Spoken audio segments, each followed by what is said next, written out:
사실 세 분 하시는 탐사 보도가 이제 새로운 정보를 만드는 분들이잖아요. 맞습니다. 저분들은 다. 진짜 훌륭해요. 사실 매불쇼는 이미 나와 있는 정보를 가지고 해석하고 그렇습니다. 새롭게 전달. 관계를 맺어주고 그것을 더 넓게 알리는 역할을 하는 데고 네. 여기서 나오는 그런 내용들의 핵심을 새로 창조해주는 분들이세요. 저분들이. 맞습니다. 네. 그러니까 사실 뭐 매불쇼는 어떻게 해도 네. 먹고 살아. 막 기부도 하고 그러잖아.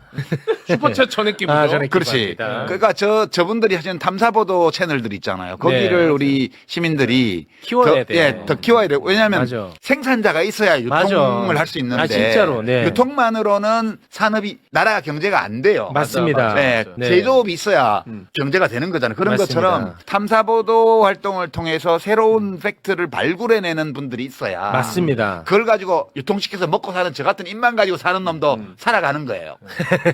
그죠? 아니, 정말- 저는 진짜 예. 하는 일이 없거든. 아니 그거는 또 아니고 아무튼 저는 이런 분들이 진짜 더 잘 되기를 바라거든요. 맞아요. 그럼요. 진짜. 네, 그래서 뭐 아주 저는 미약한 양심인데 이분들이 뭐 새로운 뉴스를 생산해내면 솔직히 제가 전달하면 더 전달 잘 되거든요. 근데 항상 모시고 싶은 거야 나는. 그래서 그냥 하는 것보다 그렇습니다. 모시고 갔지. 네. 그러니까 조선일보 욕할 시간에 뉴스타파를 후원하는 게 나아. 아 맞습니다. 네. 그러니까 이 사람들이 뭐 윤석열 하나 파면됐다고 이 세력 그 패거리들이 끝나는 그거 아닙니다. 그거 아니야. 대한민국에서 이 기득권 세력을 뽑아내는 데는 거의 불가능할 정도로 많이 퍼져 있는 걸 맞습니다. 보입니다. 네. 근데 아직까지도 우리가 이 사람 하나 파면됐다고 야 다 끝났어 신났어 절대 이럴 분위기는 아니야. 아니랍니다. 맞습니다. 조심해야 될 게 지난 대선 때 보면 윤석열에 대해서 저희가 이 사람 검사 때 문제 있던 사람이에요. 수사무마 의혹이 있는 사람이에요. 봐주기 수사하는 의혹이 있는 사람이라고 보도를 했잖아요. 그렇습니다. 거기에 대해서 사실은 대다수의 언론이 외면을 했어요. 그렇죠. 예, 맞아요. 마찬가지로 7시간 녹음파일 보도 MBC에서 했을 때 그거를 추종 보도하거나 인용 보도하지 않았습니다. 그렇죠. 네. 매불쇼가 있잖아요, 이제. 그때 근데 대부분 오히려 막 매불쇼가 있잖아요. 반대 측의 의견이 뭐였냐면 야 이거 김건희 시원시원하네 뭐 화끈하네 이런 식으로 그런 논리를 만들어주는 게 언론이지 사람들은 현상이 있으면 그걸 언론의 기사를 통해서 그 현상이 뭔지를 보는 거거든요. 맞습니다. 네. 아 저한테 왜 부담스러워해 또 이런 거. 그런 거는 아니, 저희 특종 첫 번째 리포트만 여기서 트는 거예요. 그걸 많이 하죠. 알겠습니다. 약간 들떠 있긴 합니다만 그런 거에 대한 경고를 해주신 거고 네. 너무 아주 뭐 적절한 경고 같습니다. 자, 오세훈 시장을 비롯해서 지선을 바라보는 국민들의 의중을 좀 읽어보겠습니다. 이제 지방선거가 5개월 남았고요. 신년을 맞아서 발표된 주요 여론조사들을 보면 서울 민심 상황이 야당 입장이 굉장히 녹록지가 않습니다. 몇 가지 여론조사를 보면 먼저 오늘 말씀드리는 모든 여론조사의 자세한 내용은 중앙선거 여론조사 심의위원회 홈페이지를 참조하시면 되고요. MBC가 의뢰해서 코리아 리서치 인터내셔널이 조사한 서울시장 선거 가상 양자 대결에서 정원호 구청장과 박주민 의원 모두 오세훈 시장과 오차 범위 내 접전으로 나왔습니다. 그리고 동아일보 의뢰로 리서치앤리서치가 진행한 조사에서도 김민석, 박주민, 정원호, 이 민주당 소속 주요 후보 3명 모두 오세훈 시장과 오차범위 내에서 접전을 벌였는데요. 이 서울시장 초반 판세부터 매우 지금 팽팽한 걸로 모든 조사가 나오고 있잖아요. 네. 이게 현직 프리미엄이 있는데도 여권 인사 여러 명을 넣었는데도 접전 양상이다. 이거는 어떻게 해석하세요? 당 지지율이 낮기 때문에 오세훈 시장이 이 정도면은 개인적 역량을 최대한 발휘해서 이 정도 나왔다고 볼 수밖에 없어요. 지난번 22년도 선거 같은 경우는 송영길 후보랑 20% 정도 차이 났거든요. 제 기억이 59대 39 정도 나왔다고 기억을 하는데 압도적이잖아요. 근데 지금 그 한 4년 정도 지난 상태에서 뭐 그렇게 크게 오세훈 시장이 잘못하거나 한 게 없음에도 이 정도밖에 안 된다. 그리고 얼마 전만 해도요. 이렇게 쭉 1대1 대결까지는 나오지 않았지만 전반적으로 오세훈 시장의 당선 가능성에 대해서는 크게 의심하는 분들이 적었습니다. 근데 이 한두 달 사이에 이렇게 바뀐 것은 그만큼 이제 선거가 다가오면서 사람들이 이제 생각을 하게 되는 거죠. 오세훈 시장이 어느 당의 후보냐는 거를 생각할 만큼 지금 양당 상황이 정치적으로는 너무 다르게 국민들에게 각인되고 있는 것이 아니냐. 서울은 상대적으로 수도권에서 국민의힘에게 조금 그래도 분위기가 좋은 곳이라고 생각을 했었는데 서울도 여지없이 지금 분위기가 저에게 안 좋게 돌아가고 있다 이렇게 보는 게 그러니까 맞겠습니다. 오세훈 시장이 크게 잘못한 게 없는데도 인물 경쟁력은 그래도 있는데 구도가 지금 녹록지 않다 이렇게 보시는 건데 네. 거기 동의하세요? 이대로 가면 오세훈 시장이 질 것 같아요. 왜냐하면 세부 내역을 살펴보니까 네. MBC 조사 같은 경우에는 내년 지방선거에서 서울 지역에서 여당에 힘 실어줘야 된다가 53%예요. 예. 견제해야 된다가 37이에요. 구도 자체가 이제 상당히 불리하고 동아일보 조사도 마찬가지예요. 이재명 대통령 국정 수행 평가 살펴보니까 긍정이 57.8이에요. 예. 부정이 31이에요. 구도 자체가 안 좋아요. 그래서 오세훈 시장의 개인적인 인물론으로 이 구도 자체를 돌파하는 것은 현 시점에선 대단히 불가능하다. 그런 생각이 듭니다. 어떻게 보세요, 소 소장님? 네. 저는 사실상 이게 오세훈 시장에 대해서 서울시장은 오세훈이 지킬 거야라는 얘기들을 많이 했잖아요. 국민의힘이. 근데 저는 개인적으로 분석하건데 정원호 구청장의 등장이 오세훈 시장이 굉장히 치명적이었다. 그러니까 구도 자체는 말씀한 대로 이게 이재명 대통령의 국정의 운영의 평가에 따라서 구도는 이게 어쩔 수 없이 뭐 바꿀 수가 없잖아요. 그런데 인물로 지금 돌파하겠다는 오세훈 시장이었는데 인물도 밀린다? 이 인물에서 뭐가 들어가냐면 행정 능력이 들어갑니다. 정원호 구청장, 성동구청장 하면서 행정의 달인이라는 얘기를 들은 만큼 굉장히 국민들, 서울 시민들한테 집중도를 높여왔고 거기에 이제 인지도를 이재명 대통령이 높여주면서 오세훈 시장과 이념적 정책이 아니라 행정적 정책을 비교하기 시작했어요. 그러다 보니까 오세훈 시장 사실상 5선 도전이잖아요. 지금 4선이거든요. 맞아요. 왜냐 3선하고 쉬었다가 한 번 했고 총으로 하면 5선인데 5선을 도전하는 동안 뭘 했느냐. 3선을 했던 성동구청장은 그렇게 평가를 받는데 나는 어떤 그런 그 리트머스 시험지가 딱 오게 되니까 저는 인물면에 있어서도 본인이 가져갈 어떤 그런 장점이 없어서 갈수록 좀 떨어질 가능성이 높지 않나. 저도 뭐 거의 동의하는데 원래로 따지면 국민의힘과 민주당을 따져서 지금 국민의힘 지도부 체제가 워낙 극으로 가고 있기 때문에 15% 정도 뒤지는 건데 오세훈 서울시장이 다른 예를 들어 박주민 의원이랄지 박용진 전 의원이랄지 이런 분에 비해서는 정치적 체급이 일단 크잖아요. 서울시에서는 또 그게 필요하기 때문에 이래서 비슷하게나 조금 낮게 사실은 당의 열세를 만회했는데 정원호 구청장이 등장하면서 인물 크기가 아니라 이제 무엇을 했냐로 판이 좀 바뀐 것 같아요.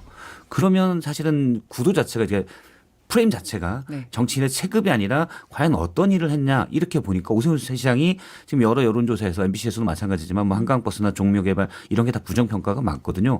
따지고 보면 별게 없었네. 이 프레임이 이제 온 거라고 봐요.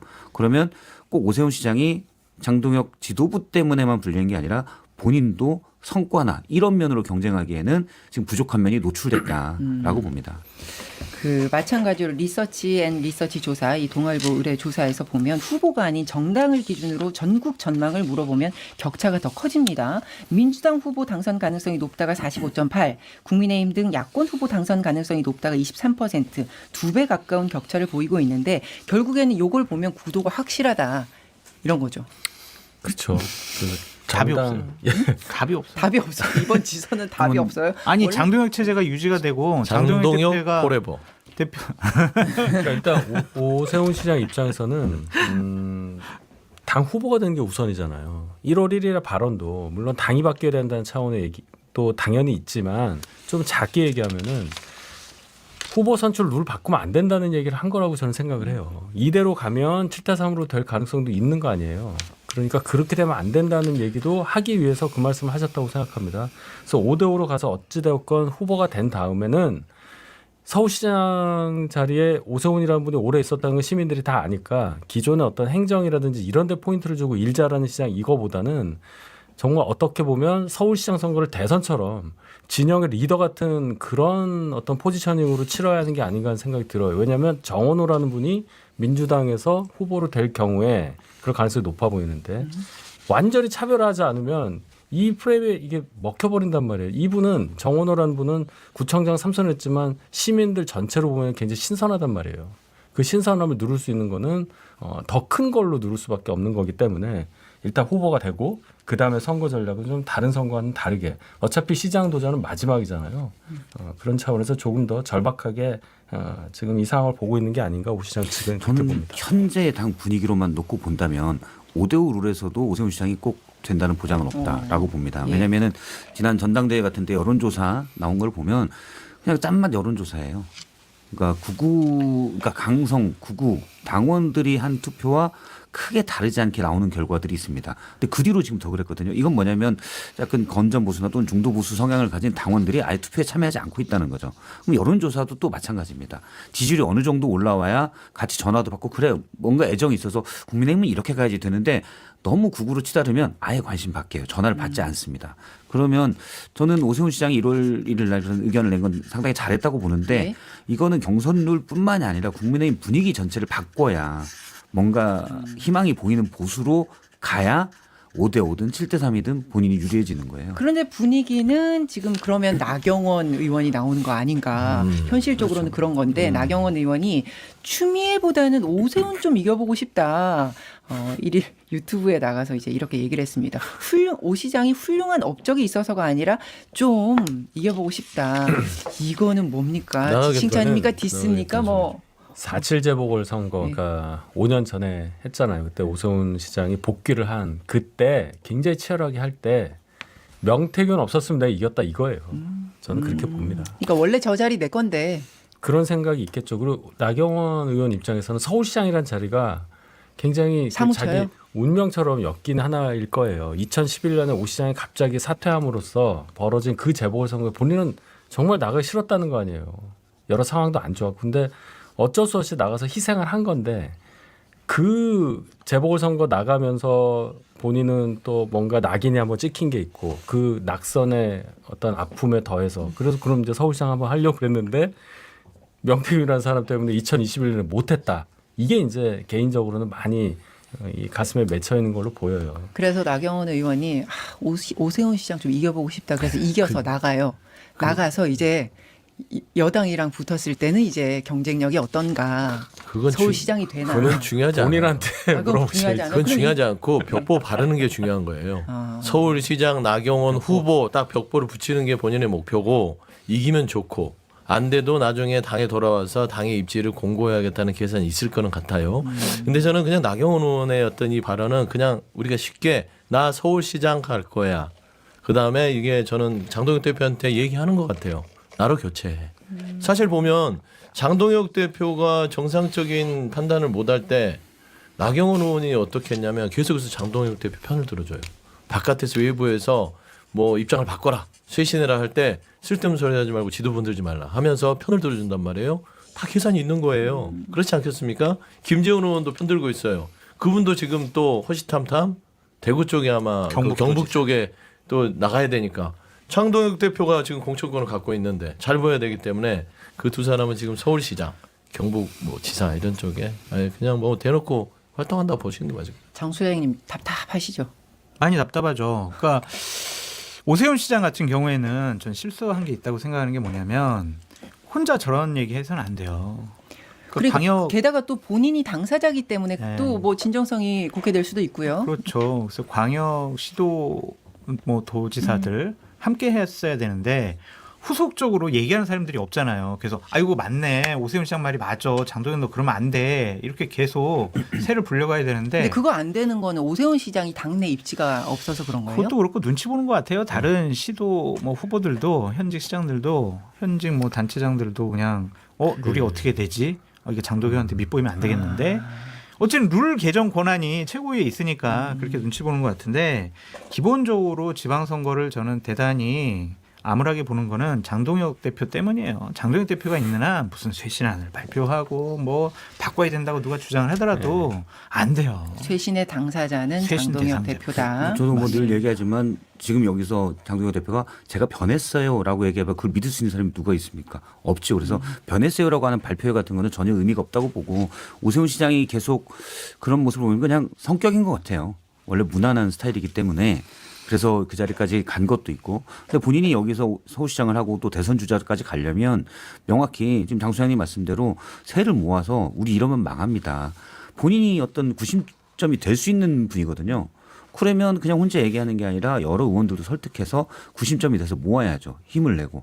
그러니까 저는 뭐 계속 얘기하지만 장동혁 대표에게 변화를 촉구할 게 아니라 장동혁 체제를 변화시켜야 돼요. 그렇지 않고서는 큰 답이 없다. 근데 1심 선고 나야 됩니다. 제가 볼 때는. 그래요. 그때 우리가 예상하듯이 중형이 선고가 됐을 때는 지도부가 안 바뀔 수가 없을 거예요. 물론 안 바뀔 가능성도 있겠지만 안 바뀌었을 때는 그러면은 광역 후보들이 어떤 생각을 하겠냐, 현직들이 이대로 가면 안 된다는 얘기를 오세훈 시장 외에도 다른 분들이 같이 할 가능성이 굉장히 높아요. 그래서 저희 당 내부에 변화가 일어날 수 있는 시기는 윤 대통령에 2월 대한 선고? 2월 선고 직후로 저는 생각합니다. 근데 저는 이제 학생들이 저희 애들도 그렇고 이제 방학 되면 공부 열심히 해야지 하다가 좀 지나면 게임 좀 하다가 안 해요. 그러다가 8월 되면 열심히 해야지. 그러다 광복절 지나면 열심히 해야 되지. 이렇게 해요. 그냥 필요하면 지금 하면 됩니다. 맞아요. 저는 그래서 국민의힘 의원들이 지금 말씀처럼 선거는 어떤 포인트를 분기점을 잡아서 하겠다는 생각은 전 잘못됐다고 보고 네, 네. 지금 엄청나게 할 수 있는 일들이 많아요. 장동혁 대표가 잘못 말하는 것도 많고 계속 지금부터 나와야 돼요. 필요할 땐 바로 책상에 앉아야 됩니다. 알겠습니다. 그러니까 역도 선수들도요. 예. 아무리 그 프로들도 갑자기 120km 못 둡니다. 알았어요. 그러니까 이렇게 천천히 빌드업을 해야 되는데 2월에 선거 나왔다고 해서 갑자기 바꾼다? 그럼 뼈 부러져요. 그러니까 그런 시기라서 홈트 한다. 아니 그러니까 조금씩 해야 된단 말이에요. 그래, 그래서 저는 그러니까, 예. 아니 그래서 저는 우리가 2월 달에 선거 나면 바뀐다는데 그것도 의미 없다. 저는 그때 뭐냐면 더 수구보수화돼서 그때 한동훈 전 대표를 제물로 쓸 가능성이 커요. 너 때문이야. 이 모든 게 저는 그럴 가능성이 가장 높다고 봅니다. 지금 한동훈 전 대표에 대해서 이게 단계 논란이 불씨가 계속 이어지고 있지 않습니까?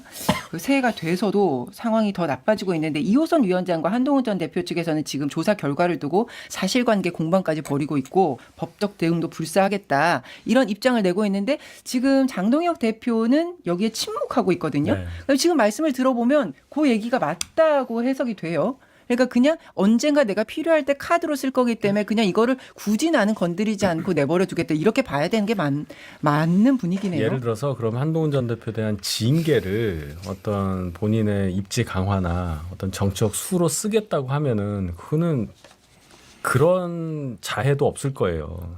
지금 통합을 얘기하고 당 바뀌어야 된다고 얘기하는 주장이 이렇게 많은데 분출하는데 역으로 가는 거 아니겠어요?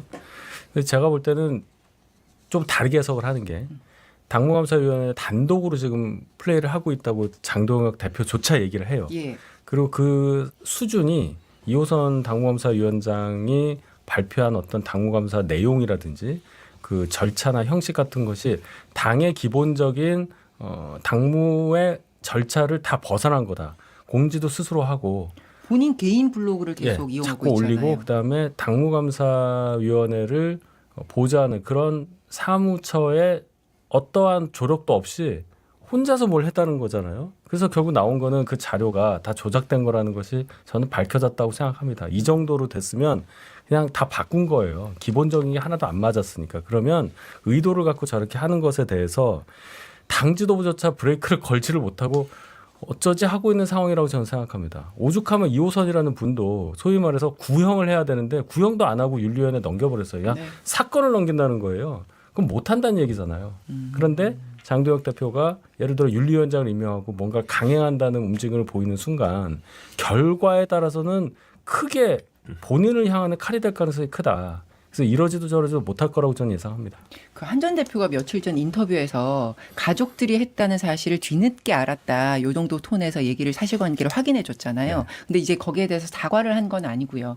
그래서 일각에서는 오히려 선제적으로 이렇게 당이 미적지근한 모습을 보이고 있을 때 끌려가지 말고 그냥 쿨하게 정치적 도의적으로 미안하다. 그건 어쨌든 나의 불찰도 있다. 내가 더 챙겼어야 된다. 논란을 일으켜서 미안하다. 이렇게 하고 그냥 털고 가는 게 주도권을 가져오는 것 아니냐.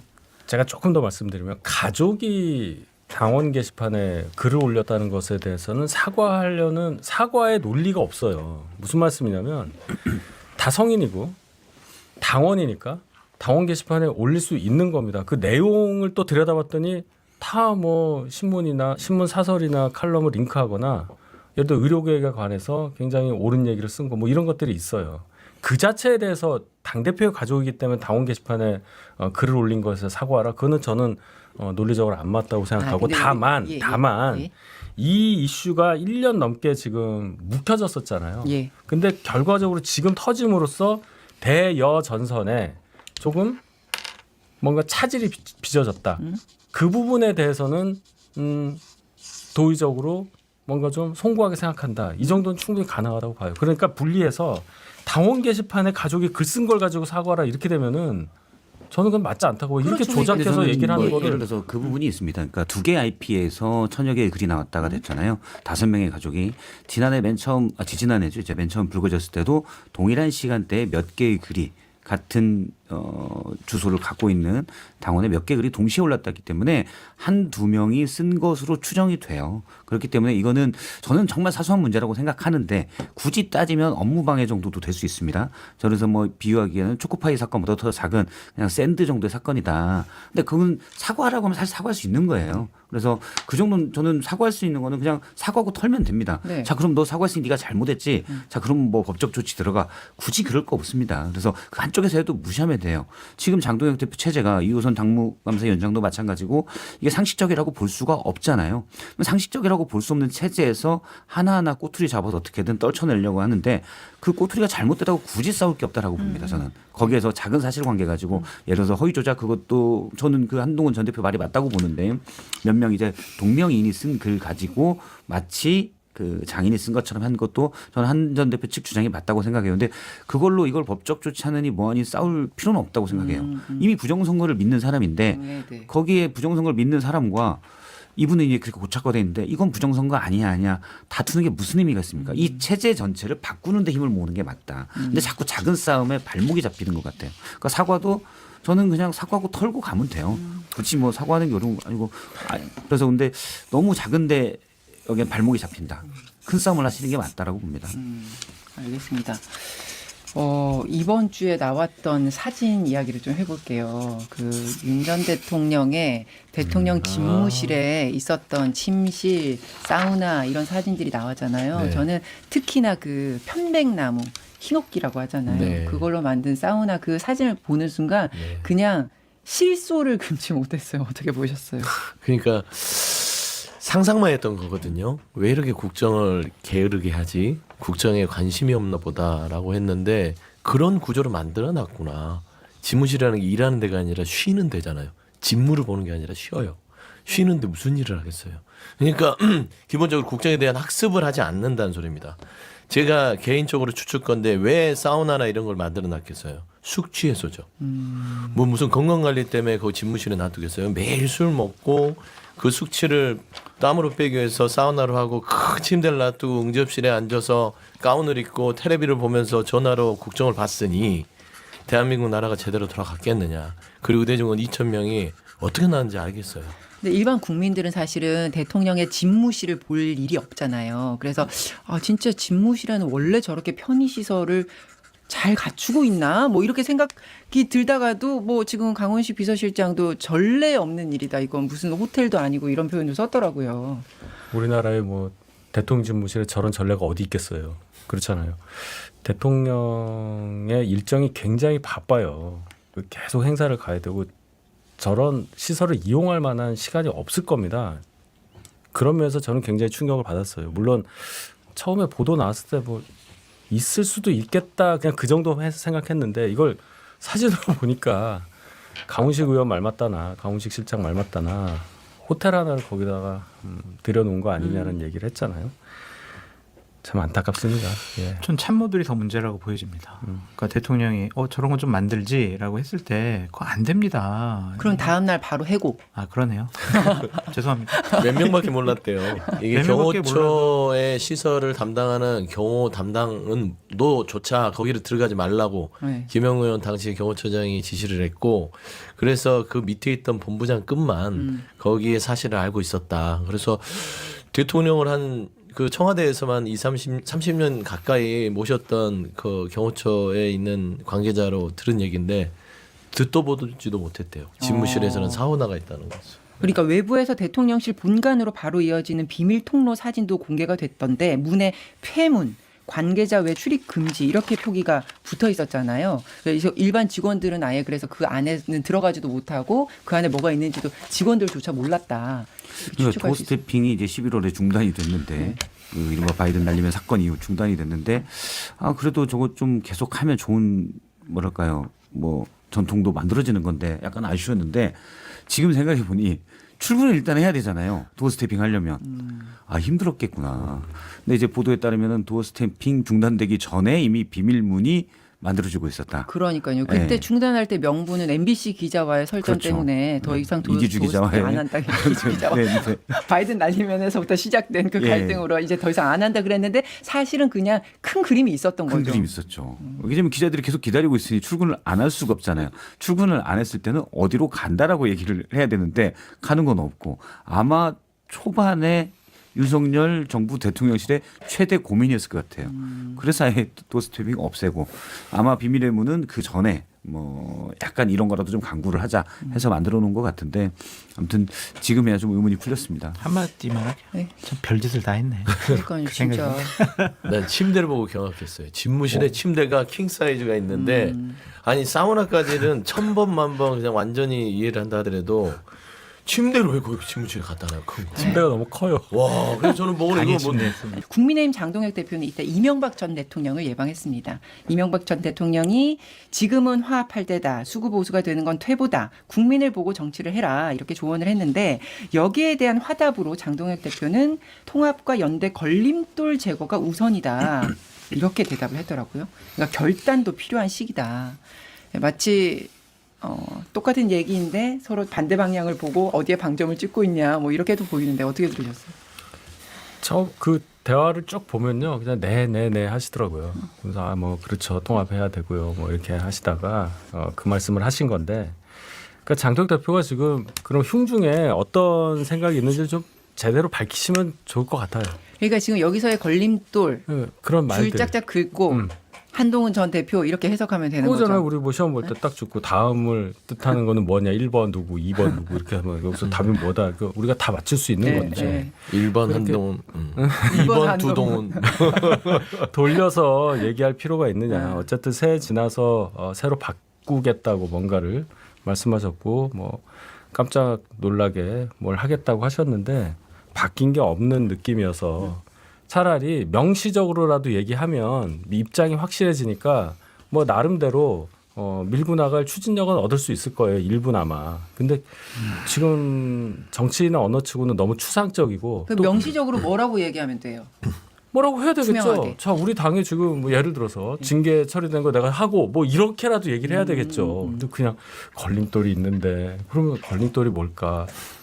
이럴 얘기를 할 필요가 없잖아요. 지금 그만큼 당이 한가하게 시간을 이렇게 늘리면서 뭘 할 상황이 아니라고 저는 생각해요. 오세훈 시장은 면전에서 얘기했잖아요. 세 가지 하라고. 네. 예. 통합하고. 오세훈 시장은 아마 공천받기가 쉽지 않을 것 같고 그런 말을 해서. 근데 이제 장동혁 국민의힘 대표를 보면은 스무고개 하는 것 같아요. 뭐 명확하게 얘기를 해야 되는데 계속 어중간하게 스무고개 하듯이. 아니, 근데 그렇게 얘기하는 그렇게 어정쩡하게 얘기하는 거는 지지층도 놓칠 수 없고 뭐 중도로도 확장은 해야 되겠고 뭐 지금 이 스탠스를 정리를 못해서 그런 거예요. 공부는 해야겠는데 몸이 안 따라가는 거예요. 저는 장동혁 대표 딱 그 상황이거든요. 중도 확장해야 되는 거 본인 머릿속에 모르겠습니까? 근데 거기를 갈 수가 없어요. 그러니까 자꾸 어중간하게 던져놓고 나중에 상황이 변하면 빠져나가겠다는 건 알겠는데 저는 두 가지를 좀 지적하고 싶은 게 신년 그 인사회 불참했잖아요. 네. 이거 지난 윤석열 전 대통령이 시정연설 불참한 거 거의 비슷한 겁니다. 정치인은 자기 할 일을 하고 본인의 주장을 해야 되는데 장동혁 대표는 정치할 자격이 없어요. 할 일도 안 하면서 MB를 만나러 갔고 그리고 MB한테도 본전도 못 건졌어요. 무슨 말이냐면 당신은 수구 세력이야, 수구 보수야라는 지칭을 당했어요. 보면은 수구 보수가 되는 건 퇴보다. 이 얘기는 웃으면서 너 지금 수구 보수야 이 얘기거든요. 근데 그 수구 보수에서 벗어나라는 것인데 듣고 싶은 것만 듣고 듣고 싶은 것만 듣고 온 거예요. 결과네요. 네, 그래서 저는 사실상 국민의힘을 보는 이명박 전 대통령의 시각은 수구 보수구나라고 진단한 것 같습니다. 근데 서 소장이 신년 인사회에 참석 안 한 건 잘못된 거죠? 그렇죠. 2023년 이재명 대표는 왜 신년 인사회에 참석 안 하고 문재인 대통령 만나러 갔어요? 잘못됐죠. 우리 어제 그 얘기 했잖아요. 그래서 장동혁 대표도 그래서 이달 중으로는 쇄신안을 내놓겠다. 지금 그래서 시기와 방식을 조율하고 있다. 뭐 이렇게 얘기가 나오는데 박성훈 수석 대변인이 당 쇄신안에 대해서 발표 시기와 형식은 효과를 가장 극대화할 시점을 고민하고 있다. 근데 사실 제 기억만 해도 지난 연말부터 해서 무슨 쇄신안이다, 뭔가 입장 변화다 이런 게 계속 나오겠다고는 하는데 이거 내는 게 그렇게 힘든 건가? 어떤 시기를 장동혁 대표는 쇄신의 주체가 아니라 쇄신의 대상이죠. 어우. 통합과 연대 걸림돌은 한동훈 전 대표가 아니라 장동혁 대표입니다. 그분이 주장하는 거 보십시오. 계속 오른쪽 우리 당원들, 우리 지지자들 그쪽으로만 가고 있잖아요. 정당은 이념 공동체 아니에요. 이해 공동체가 되어야 합니다. 이념, 지역, 당원, 결집 이렇게 해서 정권을 찾아오고 선거를 이길 수가 있습니까? 자꾸 중도 쪽으로 외연 확장하고 정말 장동혁 대표가 얘기한 것처럼 따뜻한 보수, 미래를 생각하는 보수, 창의적이고 도전적인 일을 준비하는 보수 이렇게 되어야 되는데 장동혁 대표는 말은 뻔지르르하게 하고 행동은 다르게 해요. 쇄신과 개혁은요 대단히 간단해요. 어려운 게 아닙니다. 어떻게 하면 됩니까? 윤석열 전 대통령과 결별하면 돼요. 또 하나는 고성국 씨랑 결별하면 돼요.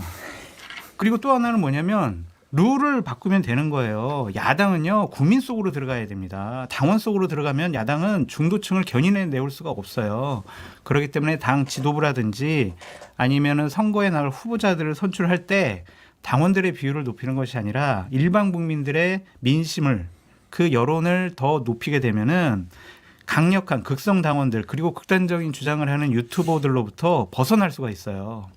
이거 가장 중요한 거예요, 룰 개정. 그러면 가장 기본이 되고 가장 상식적이고 아주 간단한 이 쇄신안 과연 못해요. 시기를 봐서 한다 못한다. 못해요. 이거 어떻게 하겠어요. 자기 지지 기반이고 자기의 철학적인 가치관인데. 그러면 발표 시기와 형식을 가장 효과를 높이는 시점으로 고민하고 있다. 그럼 이들이 생각하고 있는 그때와 방식은 언제인 거예요? 저는 뭐 잘 모르겠지만 이미 의미 없는 얘기다. 예를 들어서 학폭을 일삼는 아이가 있어요.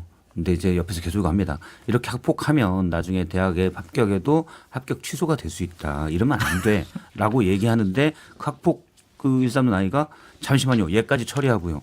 지금 이런 거예요. 그럼 그게 어떻게 쇄신이 됩니까? 그럼 쇄신하겠다고 하면 지금부터 쇄신의 모습을 계속 보여줬어야죠. 근데 지금까지 나쁜 짓 몇 개 더 하고요. 이게 어떻게 우리가 쇄신이라고 받아들일 수가 있어요. 그건 그냥 발표회가 있을 뿐이죠. 그래서 그 발표회는 이미 뭐 내부에서 극대화할 시기를 조율한다고 하는데 그 전까지 계속 윤과 절연하지 않는 모습을 보이고 또 예를 들어 개혁보수나 건전보수 모습을 보이지 않기 때문에 이건 그냥 발표회 같은 거고 이미 공허하다. 나쁜 짓 그래서- 몇 개만 더 하고요. 그게 걸림돌 제거 뭐 이런 거예요? 그렇죠. 네, 저는 그렇다고 보고 그리고 지금도 계속 내놓는 멘트나 메시지들이 윤과의 절연을 못하고 있잖아요. 그러면 지금부터 쇄신의 모습을 보이고 쇄신의 모습을 보여도 잘 사람들이 와닿지 않고 못 믿을 때 이때 이제 퍼포먼스가 필요한 건데 이미 쇄신의 모습을 보이지 않고 있기 때문에 이 퍼포먼스는 아무 의미가 없다라고 보고 끝으로 장성철 소장님을 국민의힘 비대위원장으로 추천합니다. 쇄신이라는 단어의 의미를 잘 모르는 것 같아요. 바꾸고 변화시키는 거잖아요. 어디로?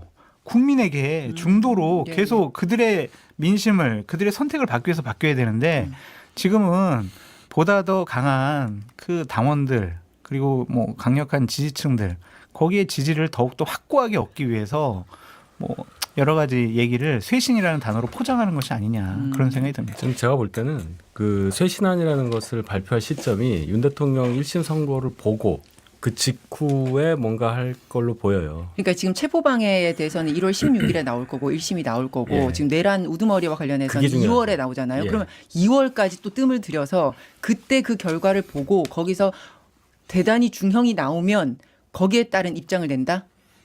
이제 그러면 그때 지금은 손절한다? 어느 정도 예상보다 좀 적은 형량이 나올 수도 있다 뭐 이런 생각을 하고 있다고 봐요. 아직도. 야당 지도부는? 또는 중형이 나올 경우에 더 이건 법정 투쟁해야 된다 이렇게 나올 수도 있는 거잖아요. 지지자들이 네. 거기에 이제 자극을 받아서 그러니까 이러지도 저러지도 못한 상태에서 시간 보고 그걸 보자 하면서 끌고 있다고 생각을 해요. 이 내용이 간단한 얘기잖아요. 누가 그러면 지금 어떤 내용으로 하겠다도 정하지를 못한 거네요. 그때 그렇죠. 그 결과를 그래서 보고 입장을 바꾸겠다? 여러분들이 지적하는 게 장동혁 의원이 당대표를 하기에는 지금 정치적 역량이 모자란 게 아니란 말을 지적을 하는 겁니다. 이게 반대되는 입장을 갖고 있어서 공격하려는 게 아니라 지금 가장 중요한 시기에 제1야당의 대표가 할 수 있는 정치적인 포인트별 대응이 전혀 안 이루어지고 있다는 거잖아요. 예를 들어 12월 3일 계엄 1주년에는 야당 대표로서 어떤 말을 했어야 하고 1월 1일에는 어떤 행동을 했어야 하고 이런 게 딱딱 포인트가 있는데 전혀 지금 예상 밖의 행동을 하고 있기 때문에 지금 지도부 자체에서도 도대체 누가 순회 역할을 하고 있는 건지 전략이란 걸 깔고 지금 스텝을 밟고 가는 건지 모르겠다는 거예요. 야당의 입장에서 여당에 대해서 지금 여당의 악재가 이렇게 많은데 지금 당내에서 싸우고 있잖아요. 그런 것만 봐도 전혀 지금 이 상황에 대해서 전략적인 이해가 없다. 그러니까 2월이 됐든 뭐 1월 말이 됐든 1월 중순이 됐든 쇄신을 하겠다는 말도 믿을 수가 없는 거죠. 그러니까 이명박 전 대통령도 그렇고 국힘 내부에서도 그렇고 많은 이들이 야당이 힘을 합쳐서 외부 즉 여당 그리고 이재명 정권과 맞서야 한다 이런 얘기를 하고 있는 건데 장 대표는 내부의 적부터 해결하고 잠깐만요. 계속 지금 그렇게 하고 있는 거예요. 근데 내부의 적을 해결할 수 있는데 일부러 안 하는 것 같아요. 그것도 시간을 끌기 위해서요. 그러니까 그것도 자기가- 다 본인의 어떤 지도 체제가 흔들릴 때마다 꺼내 쓰는 그냥 재료로 쓰는 거지. 뭐 그거 막말로 내부의적 처리하려면 당대표가 왜 못해요? 단박에 할 수 있죠. 안 하잖아요. 질질 끌잖아요. 1년의 패턴이 있어요. 예전에 당내에서 한 25명 의원들이 입장 표명 바꿔라 라고 막 이렇게 기자회견 할 때 잠깐 흔들렸어요. 그때 뭘 했냐면 막 의원들 만나러 다니면서 듣는 척 했어요. 그리고 뭘 했어요? 안 바꿨죠. 그리고 했던 가장 상징적인 게 신한계 김종혁 전 최고를 징계 공고를 내렸죠. 예. 그리고 다시 지도체제를 또 가져왔어요. 그리고 이번에도 마찬가지로 이해운 전 의원이 이제 저쪽으로 넘어가면서 상당히 충격을 받고 흔들리는데 이 와중에 하는 게 또 뭐냐면 한동훈 전 대표를 꺼내서 당원 게시판 부분들이 출처불명의 결과를 가지고 또 흔들어요. 그리고 또 뭘 하냐면 이제는 급이 높은 전직 보수 대통령들을 만나서 듣는 척을 해요. 이 패턴이에요. 쥐고 있는 거예요. 그래서 본인의 입지를 위해서 그렇죠. 지금 카드로 쓰고 있다. 그냥 제가 봐서는 조금 제 개인적인 평가지만 모자란다고 그랬잖아요. 장동영 대표가 대표로서 없어요, 자질이. 그냥 본인의 자리만 유지하려고 돌아다니는 하나의 아주 그 밑바닥 정치인 정도 수준밖에 안 돼요. 말한 대로 대표라면 머릿속에 계획이 탁탁탁 서야 되거든요. 그리고 본인이 손해를 보더라도 당이 이기는 결과를 도출하기 위해서 노력하는 게 지도자인데 여기 모자란 게 아니라 없어요. 그러면 이제 지선도 다가오고 어쨌든 그런 1심 선고에 따라서 입장이 굉장히 납득하지 못할 것처럼 쇄신안이 나온다. 이러면 이제 그때를 기점으로 해서 국민의힘 내부에서 들고 일어나서 이 지도체제를 붕괴시키는 뭐 그런 시나리오로 지도체제 가나요? 붕괴 그 참 불행한 일입니다. 그 제가 장동혁 지도부가 뭐 어떻게 무너져야 된다고 주장하는 게 아니라 이미 오세훈 시장이 현역 광역자치단체장으로서 다음 선거를 준비하는 입장 그걸 강력하게 얘기를 했잖아요. 1월 1일 날 면전에서. 네. 시작이 된 거예요. 이대로 가면 안 된다는 걸 얘기했고 이 얘기는 비단 오세훈 시장뿐만이 아니라 광역에서 단체장을 하고 있는 많은 분들의 의견이라고 봐야 되잖아요. 1월 1일 날은 혼자였지만 며칠 후에 예를 들어서 몇 명이 모여서 국회 소통관에서 똑같은 얘기를 할 때는 무게가 전혀 달라지겠죠. 곱하기 뭐 3, 4 정도가 아닐 겁니다. 그럼 당대표가 어떻게 해야 될 거냐. 이러면 이제 압박이 들어오게 될 거예요. 그런데도 장동혁 대표가 내부에 뭐 걸림돌을 제거하는 게 우선이다. 선 자강 후에 후 외환 확장. 이런 얘기는요. 우리가 뭔가 할 수 있는 어떤 여력이 있고 또 지지세도 괜찮을 때 그것이 여론의 뒷받침을 받을 때 할 수 있는 얘기지 갑자기 정권 잃고 국회 의석도 적고 지금 내부에 혼란이 있는 상태에서 할 얘기가 아니고 더더군다나 지금 지방선거가 5달밖에 안 남았는데 할 얘기가 아니라는 거죠. 그래서 정치적으로 뭘 원하느냐. 제1야당 대표는요. 여당 대표랑 다른 게 진영의 리더예요. 여당 대표는 대통령이 있습니다. 어찌되었건. 근데 지금 제1야당 대표 국민의힘의 대표라는 분은 그래도 보수의 한 진영의 리더라고 봐야 되는데 과연 거기에 걸맞는 행동을 하고 있느냐. 스스로 한번 물어보시길 바라요. 그 오세훈 시장이 그래서 면전에서 그렇게 바뀌어야 된다. 그리고 그날 SNS를 통해서도 3차례나 똑같은 메시지를 냈어요. 바뀌어야 된다. 그랬는데 장동혁 대표가 굉장히 불쾌해하는 느낌이었는데 계엄 입장 반복해서 요구하는 건 정치적인 의도라고 하면서 새 인물로 지선 파격 공천하겠다. 이 말을 붙였잖아요. 그래서 이게 오세훈 시장에게는 공천 안 주겠다. 이렇게 해석이 되더라고요. 그렇게들 많이 말씀하시죠. 예. 그러면 새 인물은 누구한테 주겠다는 거예요? 모르겠어요.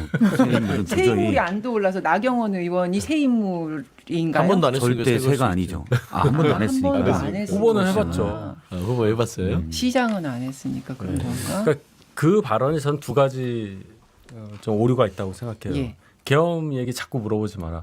자꾸 물어봐서 자꾸 얘기해야죠.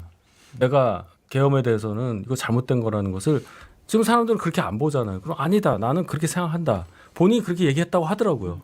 그럼 계속 얘기해야죠. 그래서 인식을 바꿔놓을 필요가 있고 새로운 인물로 내세우겠다. 당대표가 그럴 권한이 있는지 모르겠어요. 일단 거기서부터 시시비비를 가리려면 가릴 텐데 어쨌든 그럼 그 새로운 인물이 뭐냐. 꼭 비단 오세훈 시장만 염두에 두고 한 얘기가 아니라 할지라도 당에 과연 그럴 만한 자원이 있느냐. 이걸 생각해야죠. 어디서 그럼 새로운 피를 수혈할 거냐는 생각까지 미쳐요. 그럼 방금 전에 장 소장님 말씀하신 그분 고성국 씨가 얘기한 거 있잖아요. 한 자치단체장이나 이런 데 한 30석 정도 양보하고 뭐 이런 얘기들